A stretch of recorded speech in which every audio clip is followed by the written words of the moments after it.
partout en Guyane. Les indicateurs de la dengue atteignent actuellement des niveaux supérieurs à ceux observés durant le pic de la précédente épidémie en 2020. Depuis le début de l'année, plus de 2200 cas confirmés ont été recensés. Hausse également des passages aux urgences. Bref, la circulation du virus s'intensifie sur le territoire selon Santé publique France. À l'image d'ailleurs, on vient d'en parler de ce qui se passe dans de nombreux autres pays d'Amérique du Sud notamment. Conséquence, l'hôpital de Cayenne a mis en place un accueil dédié pour les patients symptomatiques, car les consultations pour dengue représentaient, selon les derniers chiffres, 11% de l'activité globale des urgences. Pour en parler, le professeur Félix Djosso est notre invité ce matin. Bonjour. Bonjour Victor Zamit. Bonjour aux auditeurs de Radio Pays. Et merci beaucoup d'avoir accepté notre invitation, Félix Djosso, pour faire le point, on va dire, sur la situation actuelle et nous donner un petit peu votre invitation. Voilà, nous donner aussi des nouvelles de ce qui se passe en ce moment à l'hôpital. Je le précise pour tout le monde, vous êtes le chef de service de l'UMIT, donc l'unité des maladies infectieuses et tropicales à l'hôpital de Cayenne. Qu'est-ce qu'on peut dire déjà, Félix Djosso, de l'activité hospitalière là depuis ces derniers jours? Les chiffres que j'ai donnés, ils proviennent du dernier point épidémiologique de Santé publique France. Les données s'arrêtent au 28 janvier. Depuis, vous constatez quoi directement sur place, Félix Djosso? Sur le terrain, on constate simplement qu'il y a de plus en plus de malades, de patients qui consultent. Oui. Et le problème, c'est que tout ceci engorge complètement le circuit de soins, c'est-à-dire la porte d'entrée les urgences, qui, parce que confrontés à des prises en charge plus énormes, plus importantes, n'arrivent plus à faire nécessairement bien comme il faut ce qui leur est dédié, c'est-à-dire la pathologie lourde, ouais. La pathologie qui justifierait qu'on aille à l'hôpital, parce qu'en fait, ceux qui viennent tous pourraient avoir un recours qui n'est pas nécessairement un recours hospitalier, c'est-à-dire un recours avec leur médecin de ville ou des choses comme ça. Donc en gros, tout le monde est submergé partout. Donc la ville également, les patients cherchent le recours, où est-ce qu'ils peuvent le trouver? Donc c'est un peu ça la situation. Et malheureusement, ça je pense que c'est important de le dire, cette maladie ou ce virus donc, ne respecte personne. Les soignants donc, sont également touchés. Et donc dans le rang des soignants, urgentistes ou non, donc, à l'hôpital, on a pas mal de malades aussi qui sont des soignants. Qui sont des soignants, ah oui. Et qui sont plus au front. Donc ça fragilise complètement le dispositif. Il y a un risque quand même de manque de soignants, ou bien pour l'instant la situation est à peu près maîtrisée? Il n'y a pas de souci avec des réadaptations, des choses. Enfin non, il n'y a pas de souci pour l'instant. Je crois que je ne veux pas être madame ou monsieur Lumière, mais si ça doit continuer exactement comme ça, on va tenir. Parce qu'à l'instar de certaines autres années, je fais référence à 2013, ouais. Ça a été quand même presque pareil ou un peu plus important d'ailleurs, et on a pu tenir, donc on va pouvoir tenir, je pense. Oui, c'est vrai qu'on regarde un petit peu les évolutions des nombres de cas, des passages aux urgences depuis ces 15-20 ans. C'est vraiment la dernière grosse épidémie, c'est véritablement de 2013. Mais la dernière grosse épidémie était 2013. Ce qu'il faut quand même constater, c'est que depuis 2013, le nombre de passages de façon globale aux urgences a augmenté. Avant, on était dans les chiffres de 120 quotidiens. Aujourd'hui, la moyenne, avant l'épidémie, bien évidemment, la moyenne était autour de 150. Et depuis, 150 par jour. Par jour, oui. À Cayenne, que Cayenne, et pas l'ensemble de la Guyane. Le problème, c'est quoi? C'est que quand on a fait le point, à compter de début janvier, par exemple, oui. Cette moyenne quotidienne frise ou dépasse même parfois les 200. Le problème, c'est quoi? C'est qu'un système qui est normé pour une certaine activité et qui se trouve dépassé, évidemment, si c'est sur une courte durée, ça tient. Mais quand c'est prolongé avec ce que j'indiquais tout à l'heure, c'est-à-dire des patients qui manquent au front parce que aussi touchés, eh bien ça pose des soucis. Donc c'est pour ça qu'on a réfléchi à ce dispositif dont on va parler tout évidemment, évidemment. Là, ça fait combien de temps à peu près finalement que vous, à l'hôpital de Cayenne, vous observez quand même une accélération, on va dire, de la circulation du virus et donc du nombre de passages aux urgences? Enfin, vous voulez dire depuis que je suis en Guyane ou bien depuis... Non, là pour l'épidémie actuelle, c'est en cours. Pour l'épidémie actuelle, on va dire, ça a commencé véritablement pour Cayenne, j'entends, oui. Parce qu'on a territorialisé la surveillance, on ne va pas rentrer dans ce détail. Ça a commencé véritablement pour nous fin décembre, début janvier. Oui, alors que ça avait commencé quand même à Kourou à la base. À Kourou avant, Saint-Laurent un peu, enfin bon, bref. Et d'ailleurs, pour ceux qui ont suivi l'actualité. On a déclaré d'abord Kourou en épidémie, puis Cayenne, Saint-Laurent ont suivi plus tard. C'est un peu ça. Voilà. C'est ce que je disais en introduction. Du coup, Félix Djossou, l'hôpital de Cayenne a annoncé se renforcer pour répondre aux nombreuses suspicions de dengue et à toutes les personnes qui viennent directement au CHC. C'est quoi exactement ce dispositif? C'est un dispositif dans lequel on rentre quand on arrive au service d'accueil des urgences et qu'on a des signes qui font penser à la dengue. Bon, c'est souvent la fièvre, c'est parfois du mal, des maux de tête, des nausées, vomissements, voire des diarrhées, donc des signes digestifs finalement. Et des personnes chez qui on a selon toute vraisemblance du moins, ce n'est pas une autre infection, comme par exemple une infection des poumons, une infection des urines ou des choses comme ça. Premièrement. Deuxièmement, des personnes qui ne sont pas critiques, c'est-à-dire qui, selon toute vraisemblance, devraient aller par exemple, dans au service d'accueil des urgences vitales ou des choses comme ça. En gros, dont l'État le permet du moins. Donc ces personnes qui, on va dire, sont suspects de dengue, on n'a pas encore le diagnostic, sont orientées vers une filière qui est dite filière fièvre de primo-consultation. Donc c'est des gens pour lesquels on cherche le diagnostic en fait. Ce n'est pas nécessairement des gens, c'est surtout pas c'est pas monté pour des personnes pour lesquelles le diagnostic est préalablement établi. D'accord. Parce que pour ceux-ci, on a un autre circuit. Donc c'est la primo-consultation fièvre aux urgences. Oui. Et à partir de là, il y a une infirmière, il y a une aide-soignante, un médecin qui reçoit les gens, qui fait le point, qui in fine dit c'est probablement une dengue avec un texte d'orientation et avec tout un ensemble d'éléments dont les signes d'examen clinique et qui finit par orienter les personnes soit vers une hospitalisation d'emblée parce que l'État le nécessite, ou encore qui vont dire tiens, votre état nécessite que vous ayez telle consigne à suivre à la maison avec votre médecin traitant éventuellement, mais ceux-ci sont débordés souvent, donc on essaye de suppléer en quelque sorte pour les cas qui auraient pu être suivis parfois en ville aussi, et pour d'autres on organise donc on organise donc des consultations de suivi. Alors pourquoi? Parce que la dengue c'est une maladie qui est dynamique. On peut aller bien aujourd'hui et ne pas aller bien le lendemain. Et on raisonne par rapport à la date de début des signes. Donc c'est pour ça en général, quand les gens ils arrivent, on insiste beaucoup sur ça. Depuis quand cela a-t-il commencé? Parce que quand on est dans les 3 premiers jours, les signes peuvent être bruyants. Mais je ne dirais pas que ça ne nous inquiète pas. Mais ça nous inquiète beaucoup plus quand les signes sont bruyants au 5e, 6e jour par exemple. Là, pour le coup, on n'est pas content. Oui, on a besoin d'un suivi sur plusieurs jours. Exactement, on a besoin d'un suivi sur plusieurs jours. En général, les rendez-vous sont donnés toutes les 48 heures. Et quand on est inquiet, ça peut être dès le lendemain, ou encore quand on est moins inquiet, ça peut être à 3-4 jours, peu importe. En tout cas, il faut suivre les consignes qui sont données à cette consultation-là. Ça, c'est le premier point. Le deuxième est représenté par la consultation dite de reconvocation, qui est en maladie infectieuse justement, qui concerne les personnes qui sont passées préalablement à la consultation de primo-consultation fièvre aux urgences, ou encore qui nous sont référées directement par le médecin traitant ou qui sont sortis d'hospitalisation, qui ont besoin d'une poursuite de suivi. Pour ceux-ci, donc, on a cette consultation en maladie infectieuse qui, elle aussi, est ouverte. Alors, juste rapidement, la primo-consultation fièvre aux urgences aujourd'hui est ouverte du lundi au lundi, donc c'est toute la semaine, dimanche compris. Et puis la consultation de reconsultation en maladie infectieuse est ouverte du lundi au samedi compris, donc sauf le dimanche finalement. Donc aujourd'hui. Donc là ça veut dire vraiment que concrètement, pour parler clairement, qu'il y a des personnels de l'hôpital qui ne s'occupent que de ça en ce moment. C'est combien de personnes à peu près? Qui s'occupent que de ça, et aussi essentiellement de ça effectivement. Oui. Alors combien de personnes?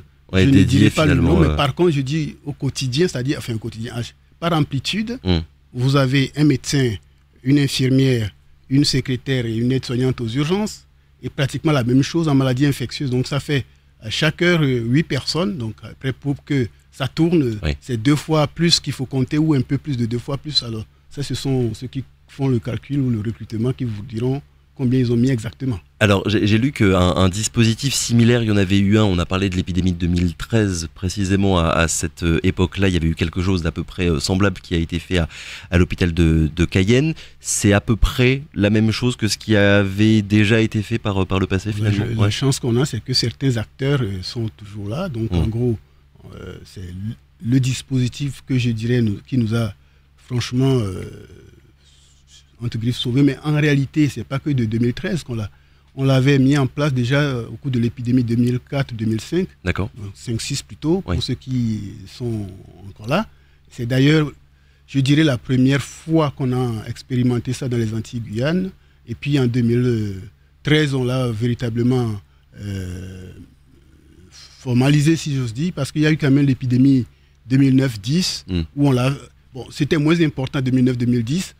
On attendait pour déclencher, et puis on avait commencé. Bon, ça n'a pas été vraiment... Non, c'est vraiment 2013. D'accord. Avec des résultats qui nous plaisent franchement. Voilà. On ne va pas en parler nécessairement, mais si... Voilà. Et donc l'objectif premier de ce dispositif, c'est de faire en sorte que les passages aux urgences pour dengue ne pénalisent pas finalement le reste de vos activités hospitalières, habituelles. Déjà des urgences, parce que c'est un travail vraiment difficile, et je saisis l'occasion pour les saluer. On les appelle, quand l'onglet est coupé ici, on les appelle. Quand quelqu'un fait un grand fracas, on les appelle. Et puis tout le monde veut qu'il soit parfait partout. Mais comment cela est-il possible, surtout quand on est noyé dans tout ce qui peut être géré ailleurs. Donc c'est vraiment pour leur venir quelque part en aide que ce dispositif est mis à côté. D'ailleurs, l'entrée n'est pas les urgences, justement, parce que les patients arrivent souvent par là. Est-ce qu'il y a un risque de contamination, on va dire, de la part de certains patients qui arriveraient avec des symptômes de la dengue pour des patients qui sont à l'hôpital pour d'autres pathologies? Ou bien vous avez fait en sorte de bien séparer les choses, Félix Josso? Alors, là, on parle d'une maladie qui est transmise par vecteur. Ce n'est pas une maladie contagieuse comme pourrait l'être la grippe ou le Covid ou des choses comme ça. Parce qu'en fait, la transmission d'un malade à un autre nécessite quand même tout un circuit qui passe par le moustique. Le moustique, en l'occurrence, c'est le cas ici, et qui nécessite un certain délai. Mais bien évidemment, en prenant l'exemple de l'hôpital de Cayenne, où la chose existe depuis un certain temps, on peut considérer que s'il y a évidemment des Aedes qui circulent par là, c'est de ça qu'il s'agit comme moustique pour la dengue, eh bien, ces Aedes ont pu piquer auparavant quelques malades, et que le processus ait pu se formaliser, s'accomplir, avec la possibilité d'infecter un sujet sain aujourd'hui. Mais ce n'est pas le malade qui vient d'arriver aujourd'hui qui va contaminer, qui va transmettre par le biais du moustique à quelqu'un d'autre aujourd'hui. C'est parce que justement il y a un cycle qui a été mis en place dans lequel on se retrouve, tout simplement.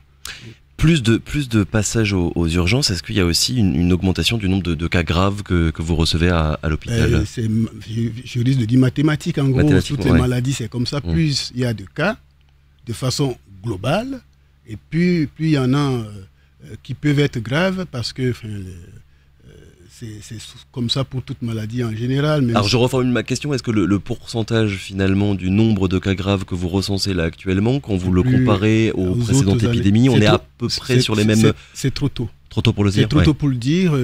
Bien sûr, on a des formes très bruyantes qui ne rentrent pas dans des classifications comme on aime faire. Mais enfin bon, c'est trop tôt pour vous répondre à cette question-là. Tout ce que je peux dire quand même, c'est que la première phase, pour ce qui est de la première phase de la maladie, même ceux qui ont eu précédemment semblent dire qu'ils ressentent beaucoup plus de signes que les autres fois. Bon, ça aussi, les scientifiques, les médecins diront, ils ont quelques explications pour ça.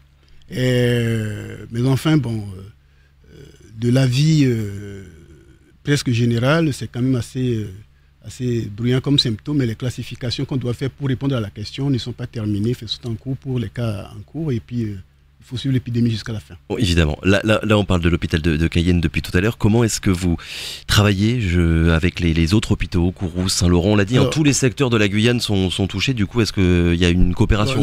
La chance qu'on a, souvent d'ailleurs, mais encore là maintenant, c'est que comme on disait tout à l'heure, l'épidémie a commencé beaucoup plus à Kourou. Au moment où c'était bien bruyant à Kourou, on ne ressentait pas trop de choses à Cayenne. Donc, voilà. Aujourd'hui, je ne dis pas que ça ne circule pas, le virus à Kourou ou à Saint-Laurent, mais avec une intensité moindre.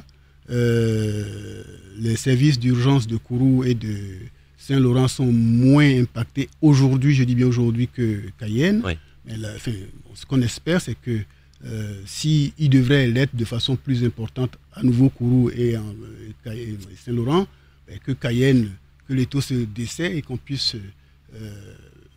venir en aide de l'autre côté, parce que j'en profite pour dire que sur le plan de l'infectiologie, nous sommes sur une équipe territoriale, donc les mêmes personnes sont mobiles entre Kourou, Cayenne et Saint-Laurent. On a parlé du Brésil il y a quelques minutes pour expliquer la situation de l'autre côté de la frontière avec une explosion littéralement du nombre de cas. Les autorités sanitaires, là, quelques jours du carnaval, notamment à Rio, ont mis en place certaines mesures parce qu'il y a des millions de personnes qui s'apprêtent à arriver.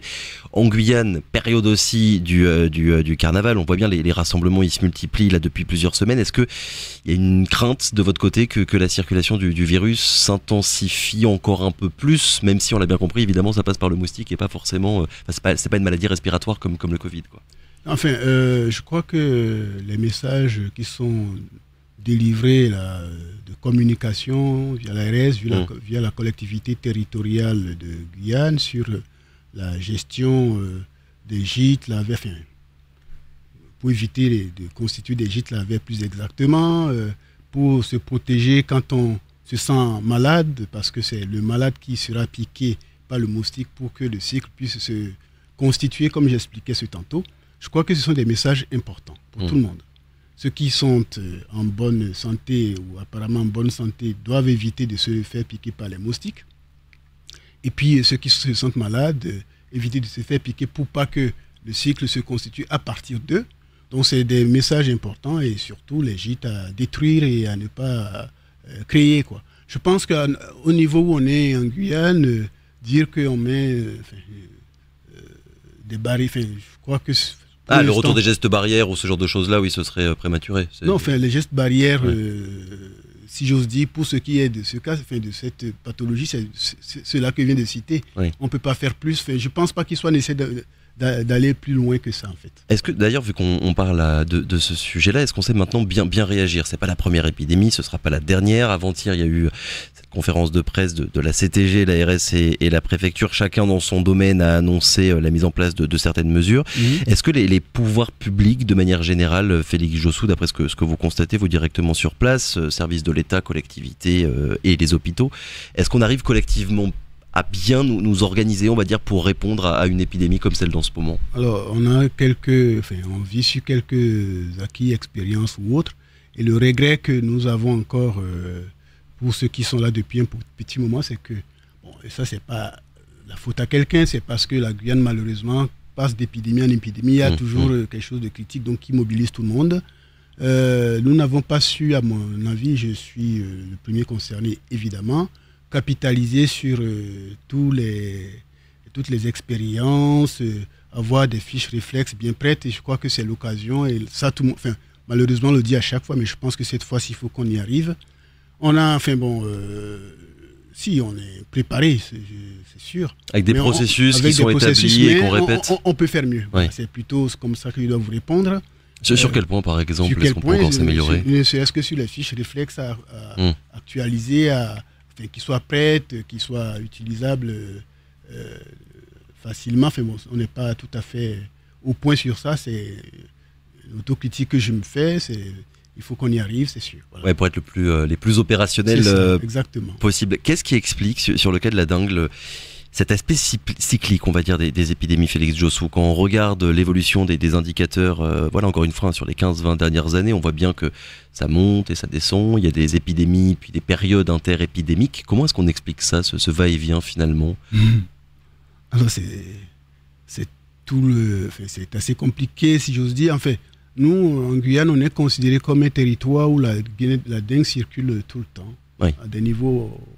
Plus ou moins. Voilà, exactement. Il suffit que les conditions soient créées de réceptivité pour les personnes, c'est-à-dire des personnes qui sont plus susceptibles. Parce qu'encore une fois, ça aussi c'est important à savoir, on parlait tout à l'heure de ces épidémies, de ces infections, mais la dengue, ce n'est pas qu'un seul virus en fait, c'est plusieurs sérotypes. Et chaque sérotype peut être considéré comme autonome dans son comportement, c'est-à-dire quoi? C'est-à-dire que je suis infecté par un virus de type 1, de sérotype 1 plus exactement, je suis immunisé à vie, en tout cas c'est aujourd'hui ce qu'on sait, ce qu'on dit, je suis immunisé à vie contre celui-ci, de façon très très partielle et temporaire sur les autres, mais enfin sur ce sérotype 1 c'est fini pour moi, donc j'en aurai plus. Et pareil, du coup, personne ne peut avoir, en tout cas, à l'heure où je parle, c'est ce que la science dit, on peut avoir plus de 4 dengues dans la vie. Donc finalement, quand un sérotype nouveau ou qui a circulé il y a très longtemps émerge, il a plus de chances de diffuser dans une population. Oui. Donc, comme on a un fonds pour ce qui est de la Guyane, pour parler de celle-ci, qui est là régulièrement, enfin, il suffit que les conditions de population vecteur ou bien encore des personnes réceptives par rapport à un sérotype qui émerge soient réunies. Ça, c'est la première chose. La deuxième chose, c'est que nous ne fonctionnons pas en circuit fermé. On a des contacts avec tous les voisins, notamment antillais et autres, le Brésil, vous l'évoquiez tout à l'heure, le virus, je parlais de ce qui peut circuler de façon endogène, mais il y a tout ce qui peut venir de l'extérieur. Donc, vous voyez, on est ouvert à tout ça aussi. Il y a plusieurs facteurs qui expliqueraient ces épidémies. Chaque épidémie étant expliquée elle-même par à une dynamique propre.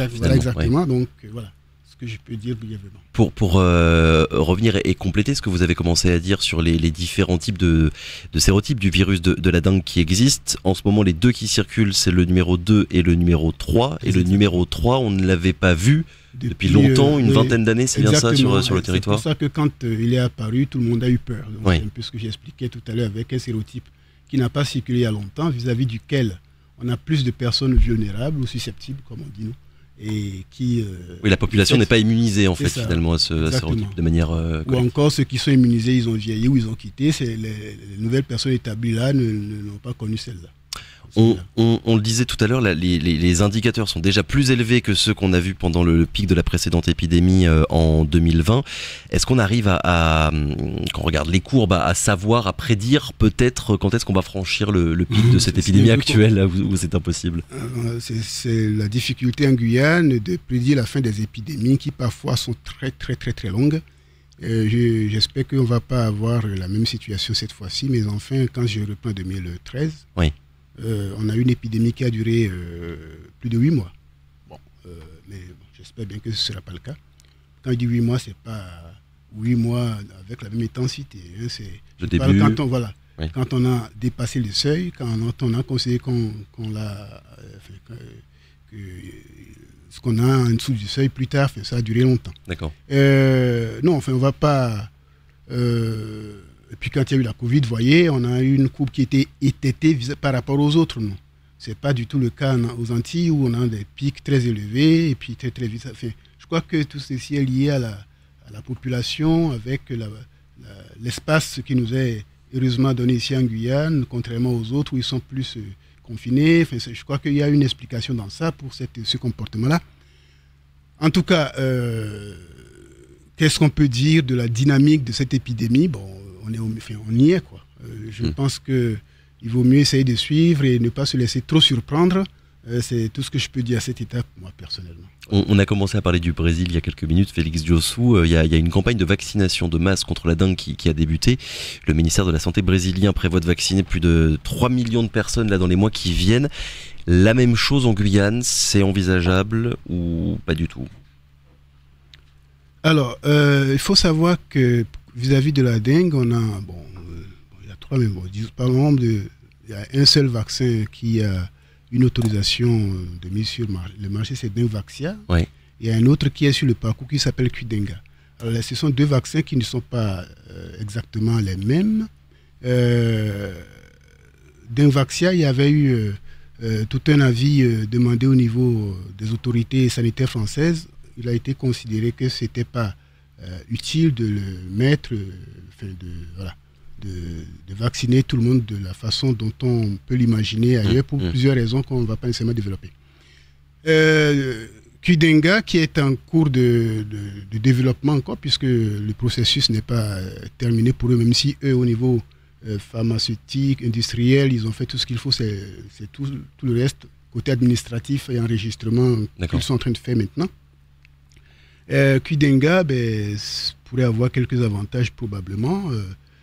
Là aussi, on n'est pas là pour développer ces choses-là. Mais en tout cas, penser qu'on puisse... d'abord, on n'a pas les vaccins en France pour pouvoir faire ce qu'ils font au Brésil. Ça, c'est la première... pour répondre très simplement à votre question. Mais est-ce qu'on pourrait l'imaginer plus tard? Oui, c'est pas impossible. C'est pas du tout impossible. Mais pas pour tout de suite, en tout cas. C'est pas pour cette fois-ci, en tout cas. Non, peut-être pour la prochaine épidémie. Je sais que le laboratoire qui fabrique Qdenga a fait le maximum pour que le produit soit rapidement disponible et la question peut véritablement se poser. Dernière question, Félix Djossou, vous êtes médecin, on va quand même terminer par une recommandation médicale, j'ai envie de dire. Les symptômes, la marche à suivre, si on commence là à ressentir certains effets, on va tout de suite à l'hôpital? Alors, il ne faut pas aller tout de suite à l'hôpital, c'est ce qu'il ne faut pas faire. Donc, il vaut mieux peut-être travailler avec son médecin traitant. Oui. Parce que le premier relais, je crois que c'est très important. Je sais malheureusement qu'eux aussi sont débordés, mais au moins que ce soit à partir d'eux que ça se passe. Bon. Puis je pense que là aussi, il y a tout le monde travaille. Alors, je ne suis pas rentré dans tous les détails, mais dans la prise en charge, il y a que ce soit la CPTS, que ce soit, en tout cas les organisations, je ne sais pas comment les appeler d'ailleurs, qui se mettent en place pour qu'il y ait tous les acteurs de santé qui soient mobilisés, les infirmières libérales et autres, pour pouvoir participer à cette prise en charge. Je crois que très prochainement, des évolutions en ce sens peuvent se faire. Et donc, du coup, si quelqu'un a des signes, qu'il commence par contacter son médecin traitant. L'organisation avec la structure, en intégrant les infirmières, se mettra en place très probablement rapidement. Et qu'ils appellent le 15 quand ce n'est pas possible autrement, mais qu'ils ne courent pas surtout aux urgences. Évidemment, il faut venir aux urgences quand les autres circuits n'ont pas marché, qu'on se retrouve à la maison. C'est pour ça que notre filière qui a été mise en place, justement. Alors, ce qu'il faut aussi entendre, c'est que quelqu'un qui a la dengue, pour moi, dès l'instant où il continue de manger, de boire, sans vomir, sans que tout se vide, c'est déjà bon signe. Oui. Il faut faire attention quand il s'agisse d'enfants ou d'adultes d'ailleurs. On a des douleurs, des troubles digestifs qui empêchent qu'on mange et qu'on boive de façon correcte. Dans ce cas, il faut absolument consulter. Parce que nous, c'est des éléments qu'on regarde beaucoup. Les saignements dans la dengue ne sont pas les premiers signes à regarder. Bon, c'est des choses qui arrivent en général dans la phase critique que j'indiquais tout à l'heure, c'est-à-dire passer le 4e, 5e jour à peu près. Oui. Pour certains, ça peut arriver au 3e ou 4e, peu importe, mais enfin, c'est plutôt ça. Et ça, quand ces saignements interviennent, il faut évidemment faire attention, mais ce n'est pas que ça. Puis après, quelqu'un qui a la dengue, qui a des comportements anormaux, qui se sent hyper fatigué, ou des choses il ne faut pas dire que c'est une maladie bénigne, rester à la maison. Surtout, et j'insisterai sur ça, pour les personnes qui auraient des facteurs qui peuvent aggraver. C'est-à-dire ceux qui ont, d'abord les femmes enceintes, les extrêmes de la vie, c'est ce qu'on cite en premier souvent.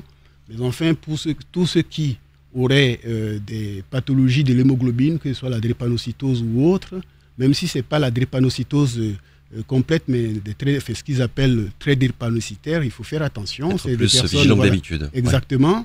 Et puis tous ceux qui pourraient avoir des maladies qui peuvent faire que le sang est plus fluidifié, parce que dans la dengue, avec la chute des plaquettes, le saignement est trop facile. Voilà, surveillez-vous et surveillez vos proches. Merci beaucoup Félix Djossou d'avoir été avec nous ce matin. Je le rappelle donc, chef de service de l'UMIT, l'unité des maladies infectieuses et tropicales à l'hôpital de Cayenne. Merci encore, bon courage. Merci beaucoup, M. Zamit, et à bientôt. Merci à vos auditeurs.